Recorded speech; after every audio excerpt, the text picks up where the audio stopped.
J'ai choisi de vous parler ce matin du psaume 23. C'est un message que j'avais apporté à Bertry Moutier au mois de novembre. D'habitude, je reprends jamais un message que j'ai apporté ici ou là, mais il faut dire que cette semaine, début de semaine, c'était un peu compliqué pour moi. Alors, le psaume 23, qu'est-ce que ça vous évoque? Est-ce que ça vous évoque d'abord, il est mon berger, ou ça vous évoque d'abord, j'ai marché dans la vallée de l'ombre de la mort? Pour moi, la semaine dernière, c'était un peu ça. 1, 3, 16. Voilà. Donc, en introduction, je voudrais dire, non, d'abord, je vais prier. Merci Seigneur Jésus de conduire ce temps de proclamation de ta parole. Ce qui compte, Seigneur, c'est ta parole proclamée. C'est pas ce que je vais dire, c'est ce que toi tu vas dire à nos cœurs. Tu m'as déjà parlé plusieurs fois, Seigneur, au travers de ce psaume, mais je te bénis, Seigneur, parce que ta parole est vivante. Tu es vivant. Ce matin, tu veux toucher nos cœurs à chacun. Partout dans les églises, Seigneur, autour de nous, tu veux bénir ton peuple. Sois loué, sois glorifié. Jusque, Seigneur, en Sibérie, tu bénis et tu agis. Tu es un Dieu glorieux, Seigneur. Amen. Amen. J'avais introduit ce message l'autre fois par il existe un Christ caché qui est trop grand, beaucoup trop grand pour être limité par la pensée humaine. Alors, l'Éternel est mon berger est associé à quand je marche dans la vallée de l'ombre de la mort, parce que c'est un peu un classique des enterrements. Ce psaume est d'abord et surtout un peu le symbole du troupeau. Le troupeau symbolise ce matin l'image de l'Église, de la famille. À qui appartient le troupeau? C'est son troupeau, le sien.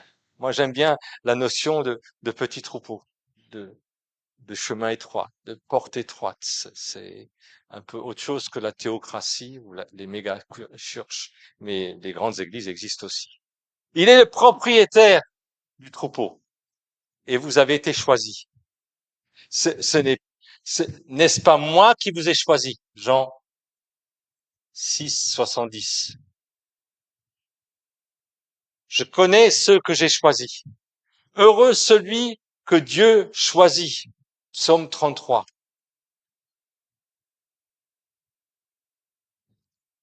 Verset 12. Psaume 65, verset 5. Tu es mon serviteur. Je t'ai choisi. Dieu n'a-t-il pas choisi les pauvres? Jacques 2, 5. Les choses folles aux yeux de ce monde. Du temps de Jésus et avant, c'était un thème qui faisait souvent partie de la vie quotidienne. C'était le moyen de subvenir à ses besoins. Les patriarches, Abraham, Isaac, Jacob, étaient tous des bergers. Moïse, David, même Saül, qui cherchait les ânesses de son père, étaient des bergers.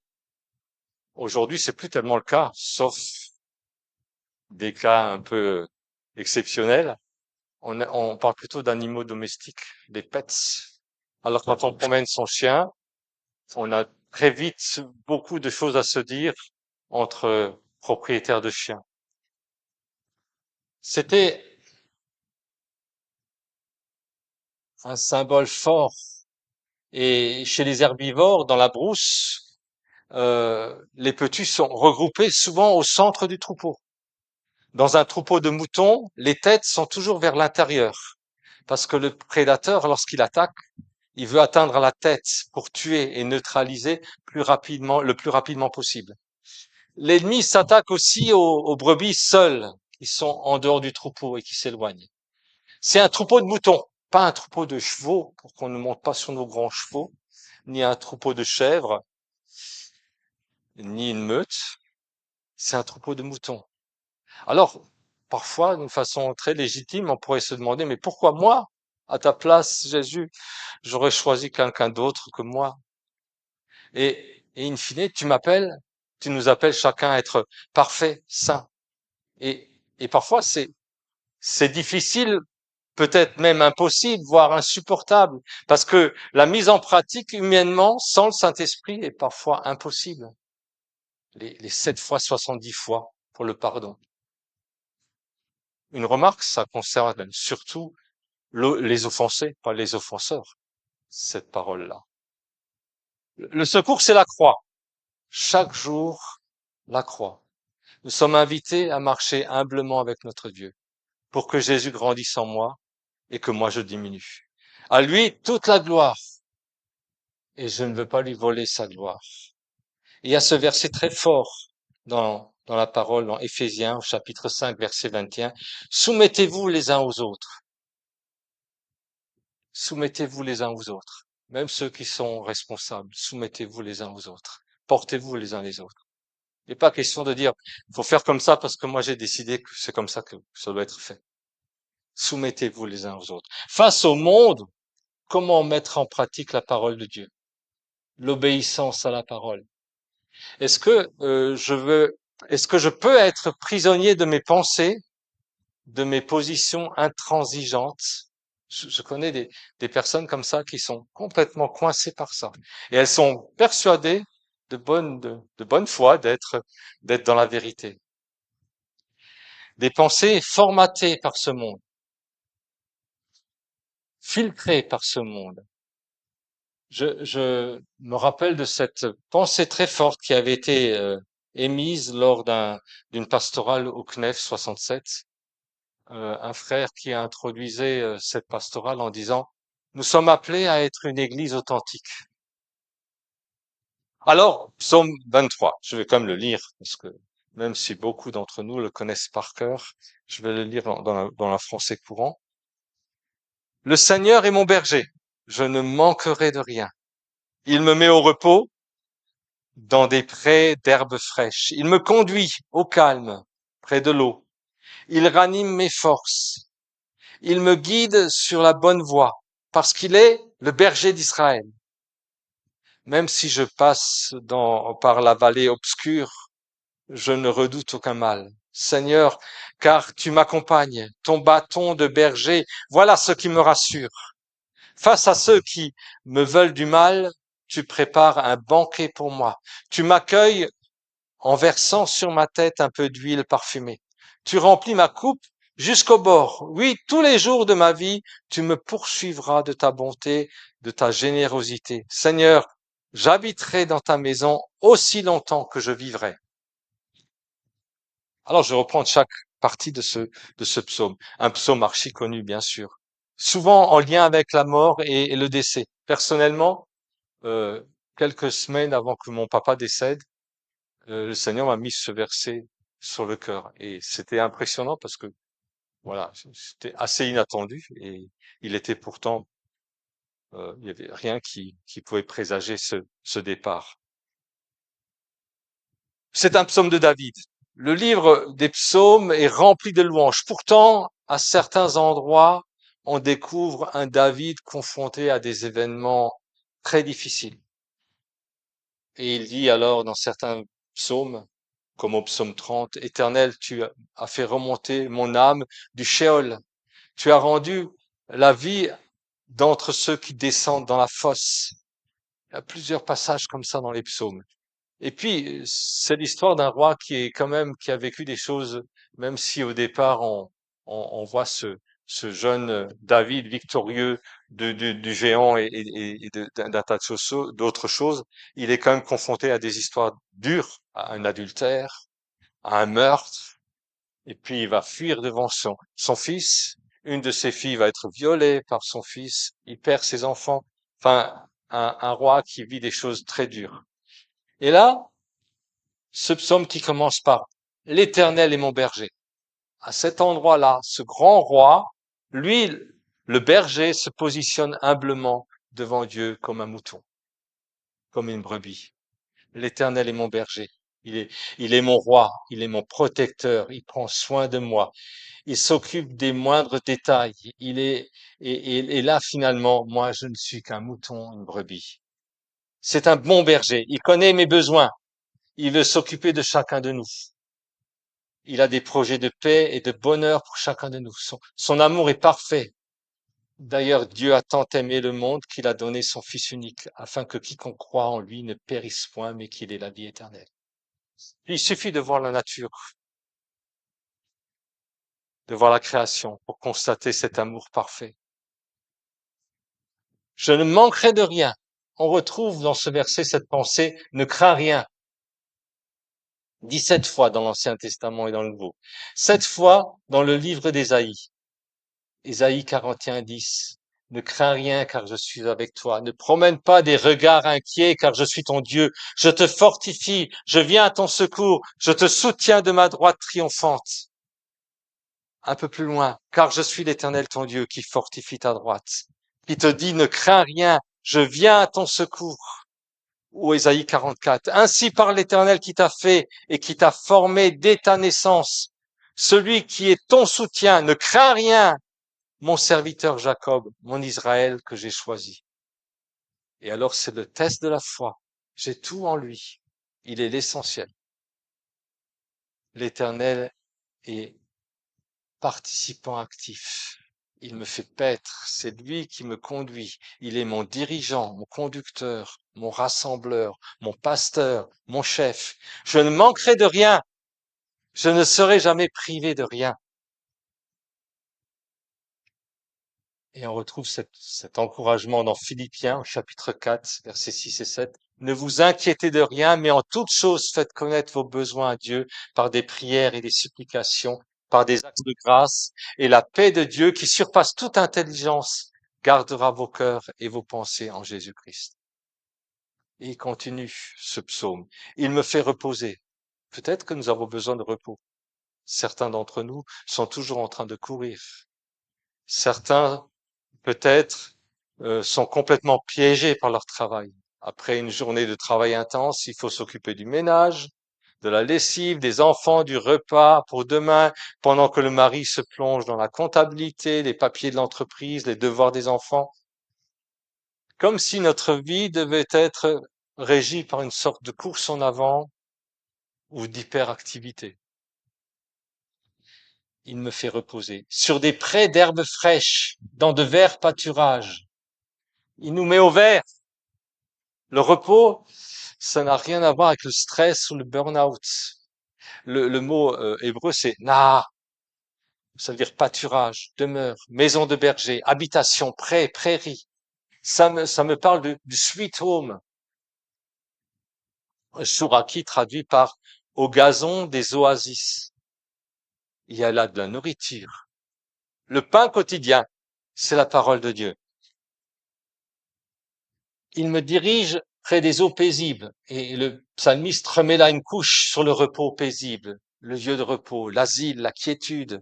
Il me dirige, il me mène, il me conduit aux endroits de repos. C'est son plan. C'est un tout. Ça colle ensemble. Le je ne manquerai de rien va avec le repos et le repos va avec les verts pâturages et les eaux paisibles. Et là, il restaure mon âme. Il fait revenir mon âme. Je ne peux pas être dans le repos si ça ne colle pas à l'intérieur. Voilà. Ça, c'est le gag. Toujours que je tape sur mon micro. C'est shvub ça veut dire retourner, retirer, s'éloigner, revenir, ramener, creuser de nouveau, s'apaiser, remettre encore, reprendre. Voilà ce que veut dire ce verbe restore en hébreu. Il fait revenir mon âme. Ça me parle aussi de repentance. Nous avons besoin de revenir à lui. Il me fait revenir de l'apostasie pour la cause de son nom, pour préserver la gloire de son nom. Et là, il me conduit. Dans Jean 10, verset 3, il est marqué, le portier lui ouvre et les brebis entendent sa voix. Il appelle par leur nom les brebis qui lui appartiennent et il les conduit dehors. Et là, ça devient, il me conduit. Il est mon berger. Il veut construire une relation, une intimité avec chacun de nous. Va dans ta chambre et ferme la porte. Là, dans le lieu secret, Dieu parle. Et moi, j'aime bien ce verset où il dit que mes brebis entendent ma voix. Je les connais et elles me suivent. Dans les sentiers, Il me conduit dans les sentiers. Le mot hébreu utilisé ici pour sentier signifie piste, route, sentier, mais aussi circonvallation, à cause de la racine de ce mot qui introduit une notion de tournée, de ronde, de cercle. Ce sont les traces d'un troupeau de moutons sur la montagne. C'est toujours en rond comme ça, comme s'ils reviennent toujours un peu euh, vers l'endroit où ils étaient avant, vers la bergerie. Des chemins tracés sont circulaires. Les brebis reprennent toujours le même chemin. Et Chouraki traduit ce mot sentier par les rondes de justice. Parfois, malheureusement, il nous arrive aussi à chacun de tourner en rond. Alors là, ce n'est pas le juste chemin quand c'est une spirale, un tourbillon qui nous amène au fond de la vallée. Parfois, nous sommes obsédés par nos pensées, nos fantasmes, triturés par ce qui se passe autour de nous.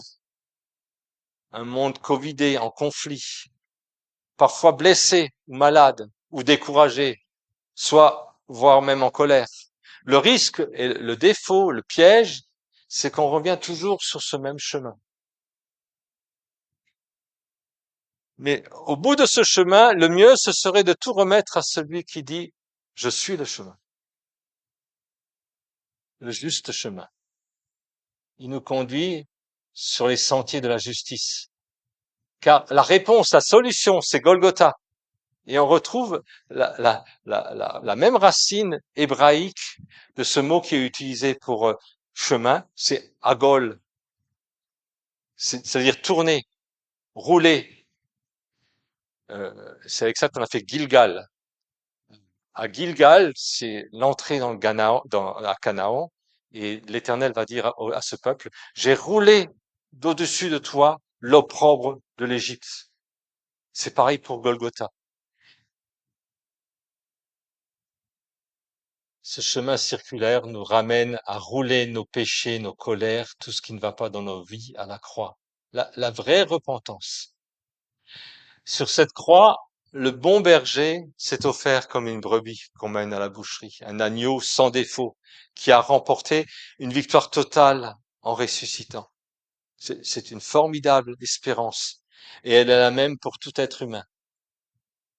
Jésus a tout accompli pour notre salut.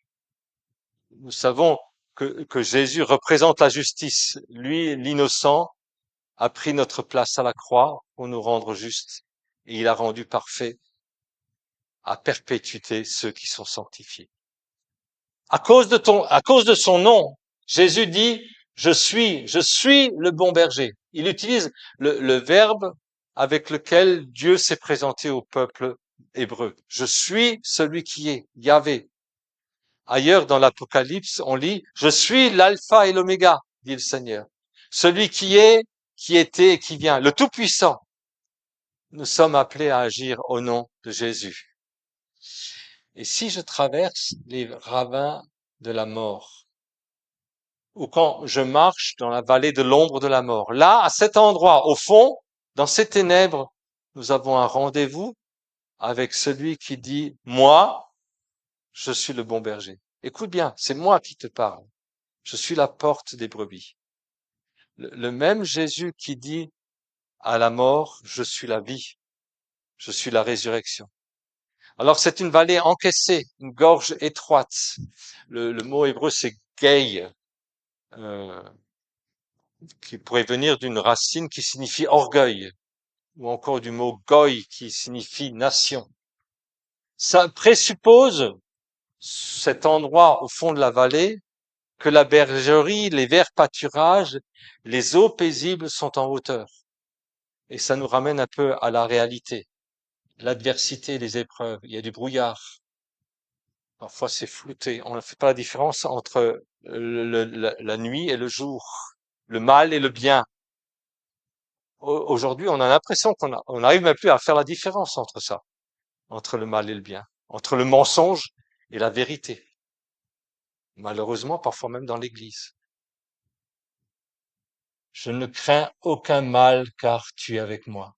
Je ne redoute pas le mal car tu es mon roi, tu es mon berger. Un rappel du premier verset, je ne manquerai de rien. Craindre le mal, c'est d'abord rejeter son propre péché. C'est d'abord, c'est-à-dire être proche de Jésus. Dans la lettre aux Hébreux, on peut lire, approchons-nous avec un cœur sincère, dans la plénitude de la foi, les cœurs purifiés d'une mauvaise conscience et le corps lavé d'une eau pure. À partir de là, il y a une autre relation. Le psalmiste n'utilise plus la troisième personne du singulier. Ce n'est plus, il est mon berger, mais tu es mon berger. Je suis le bon berger, je connais mes brebis et elles connaissent, et elles me connaissent, et elles entendent ma voix. Pour moi, Dieu est devenu mon Père que je tutoie jour après jour, placé sous son autorité, je ne crains aucun mal. Et on arrive à ta houlette et ton bâton me rassurent. Traduit également par me réconforte, me console. La houlette, c'est le shebet. C'est une verge, un bâton, une branche, la crosse, le sceptre. Ça parle de la tribu ou du clan. La houlette, c'est l'équipement du berger. Le bâton et le sceptre, c'est la marque d'autorité. On retrouve le sceptre d'autorité de la royauté. Aussi l'idée de la tribu et du clan. Oui, je fais partie de la famille de Dieu. C'est un peu l'exemple des rois bergers. Saül était un roi berger. David. Et puis il y a eu une dynastie de pharaons qui étaient les pharaons bergers. Ta houlette et ton bâton me rassurent. Les sceptres, euh, un signe du pouvoir des pharaons. Le fléau et le bâton de berger. C'est aussi la crosse des évêques dans l'Église catholique, qui est censée représenter la houlette du berger. Zadok Khan traduit ce passage par ton soutien et ton appui seraient ma consolation. Et alors tu dresses devant moi une table en face de mes adversaires, en présence de mes ennemis. Ici, on a vite fait de penser aux noces de l'agneau. La table est dressée. Oh, c'est le même mot que la table des pains de proposition. L'idée, c'est qu'il y a quelque chose de spirituel qui se passe lors d'un repas. Euh, il y a cette pensée de ne pas partager la table avec des démons. Les deux derniers versets pourraient très bien décrire une grande fête qui se prépare dans l'éternité, les noces de l'agneau. On pourrait dire là, et là j'interprète, c'est facile, c'est gratuit, que les ennemis sont mes échecs, les géants contre lesquels je me suis battu pendant ma vie sur terre. Mais pour rester un peu plus près de ce qui est écrit, il semblerait que dans le temps, les adversaires, les vaincus, assistaient au repas sans y participer. Tu oins d'huile ma tête. Jésus est notre tête. J'ai changé de propriétaire. J'appartiens à Jésus. Tu appartiens à Jésus. Il se pourrait que les bergers du temps de David soignaient leurs moutons à l'aide de lotion ou d'onction d'huile. On peut facilement imaginer les mouches qui viennent importuner le visage et la tête des brebis et le risque d'infection des plaies. Peut-être que nous aussi, nous avons besoin d'être oints d'huile sur la tête pour ne pas être infectés par de mauvaises blessures. Certainement, nous avons toujours besoin d'être remplis et oints du Saint-Esprit. C'était la prophétie de ce matin. Ce verset me parle aussi de l'hospitalité qui se pratiquait à l'époque. En Orient, le parfum répandu sur la tête de l'invité avant de se mettre à table. Ici, la tente hospitalière devient la maison du Seigneur, un palais, une maison dans laquelle nous sommes tous invités. Et ma coupe déborde. Là, il est question de plénitude. Ça déborde. Il y en a plus qu'il en faut. Éphésiens chapitre 3 verset 19. Connaître l'amour de Christ qui surpasse toute connaissance en sorte que vous soyez remplis jusqu'à toute la plénitude. Et nous avons tous reçu de sa plénitude et grâce pour grâce. Donnez et il vous sera donné. On versera dans votre sein une bonne mesure serrée, secouée et qui déborde. Car on vous mesurera avec la mesure dont vous vous serez servis. Et ce dernier verset, oui, le bonheur et la grâce m'accompagneront tous les jours de ma vie. Alors, ce verset-là, je vais le garder pour la fin. Et j'habiterai dans la maison de l'Éternel jusqu'à la fin de mes jours. Ici, je vais juste vous laisser quelques pistes. Pourquoi? Parce que la parole reste ouverte. Nous allons chacun être à nouveau interpellés par ce psaume et par la parole tout au long de notre vie. Alors la maison de l'Éternel, ça peut être le ciel, mais aussi l'église locale, la communion fraternelle. Ça peut aussi être notre temple à l'intérieur, c'est-à-dire la présence du Saint-Esprit en chacun de nous. Et je vais m'arrêter là, par la conclusion. Je gardais le meilleur. Oui, le bonheur et la grâce m'accompagneront tous les jours de ma vie. Le mot ici, par m'accompagneront, c'est radalf. Ça veut dire en hébreu, d'après Strong, poursuivre, chasser, attendre, harceler. Et Chouraki a raison de traduire ce verset par le bien et le chérissement, la grâce, me poursuivent tous les jours de ma vie. Le bonheur et la grâce vont me poursuivre, vont me courir après, voire me harceler à cause de ma nature terrestre, ma chair qui résiste toujours. Et le bon berger doit littéralement nous harceler de sa grâce, nous poursuivre pour avoir gain de cause. Le bonheur et la grâce m'accompagneront tous les jours de ma vie.